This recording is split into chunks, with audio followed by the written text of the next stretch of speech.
সমষ্টিটোত নিৰ্দলীয় প্ৰাৰ্থী মণ্টু বসুমতাৰীৰ জয়লাভ কৰাটো নিশ্চিত বুলি দাবী কৰিছে।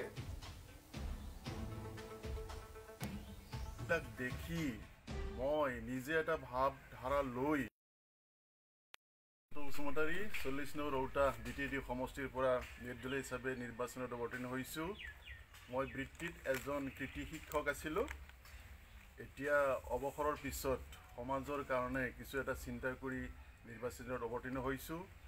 মই দেখিছোঁ বিশেষকৈ মই আমাৰ 40 নং ৰৌতা সমষ্টিৰ বিষয়ে ক'ম। ইয়াত আমাৰ যিখিনি জনগাঁথনিৰ ভিতৰত 35% আমি বড়ো মানুহ বুলি মই ধৰি লৈছোঁ আৰু 65% অন্যান্য সম্প্ৰদায়ৰ মানুহ বসবাস কৰি, কিন্তু যিটো উন্নয়ন সমদৃষ্টি যিটো ধাৰণা মানুহৰ আছিল আগত, সেই ধাৰণাটো এতিয়া নাইকিয়া হৈছে। সেইটোৰ কাৰণে আজি আমাৰ BTRৰ পৰা বা BTCৰ পৰা অন্যান্য সম্প্ৰদায়ৰ মানুহখিনিয়ে আঁতৰি যাবলৈ ওলাইছে। এই কাৰণবিলাক দেখি মই নিজে এটা ভাৱধাৰা লৈ মানুহখিনি পুনৰ কেনেকৈ সমষ্টিত বা BTRত সকলো সম্প্ৰদায় একগোট হৈ থাকিব পাৰোঁ, BTRক উন্নতি কৰিব পাৰোঁ, তাৰ কাৰণে চেষ্টা কৰি এইবাৰ মই নিৰ্বাচনত অৱতীৰ্ণ হৈছোঁ। মোৰ লক্ষ্য আমি এই 35% মানুহখিনিয়ে, অৰ্থাৎ বড়ো জনসংখ্যাৰ 35% মানুহখিনিয়ে বসুমতাৰী 40 জনসাধাৰণে ভোট দিয়াৰ পৰা বিৰত থাকিব বুলি মই সম্পূৰ্ণভাৱে বিশ্বাস কৰিছোঁ আৰু মই ফিল্ডত এই কথাটো গম পাইছোঁ। মাত্ৰ আমাৰ যিসকল বড়ো ভাই ভনী ভোটাৰ্ছ আছে, তেখেতসকলে BPFৰ কাৰ্যকলাপৰ প্ৰতি বিতৃষ্ণা হৈ UPPL বুলি অলপমান তেওঁলোকে আগ্ৰহ প্ৰকাশ কৰিছে। কিন্তু সেই হ'লেও মোৰ যিখিনি কাৰ্যকলাপ বা মই যিখিনি সভাত মোৰ বক্তব্য, মোৰ উদ্দেশ্য কৈছোঁ, সেই উদ্দেশ্যখিনি শুনি তেখেতসকলে মোৰ প্ৰতি সম্পূৰ্ণ বিশ্বাস হৈছে আৰু জনসাধাৰণে ভোট হৈছে যিটো দলে অসমীয়া ৰাইজে এটা আদৰেৰে ৰাইজৰ দল বুলি যিটো গঠন কৰা হৈছে আৰু তেখেতসকলৰ যিটো এখন সন্মানীয় পতাকা এখন বনাই লৈছে, এই পতাকাখনক তেওঁলোকে লুংগিৰ লগত তুলনা কৰিছে। ইয়াতকৈ আৰু ইমান দুৰ্ভাগ্যজনক আৰু আমাৰ অসমীয়া সমাজক ইমান তুচ্ছ জ্ঞান কৰিছে BJPয়ে। এই কাম কৰাত মই কোনো পধ্যেই সমৰ্থন কৰিব নোৱাৰোঁ।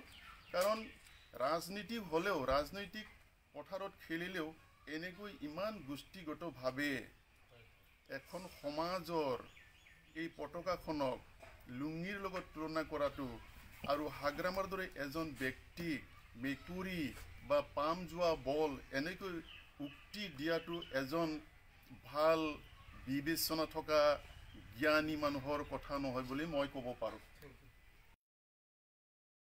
এইবাৰ চতুৰ্থবাৰত তেওঁলোকে UPPL বুলি এখন ৰাজনৈতিক দল খুলিলে আৰু তাত আমাৰ বড়ো ছাত্ৰ সন্থাই ডিৰেক্টলি তেওঁলোকক সমৰ্থন দিছে।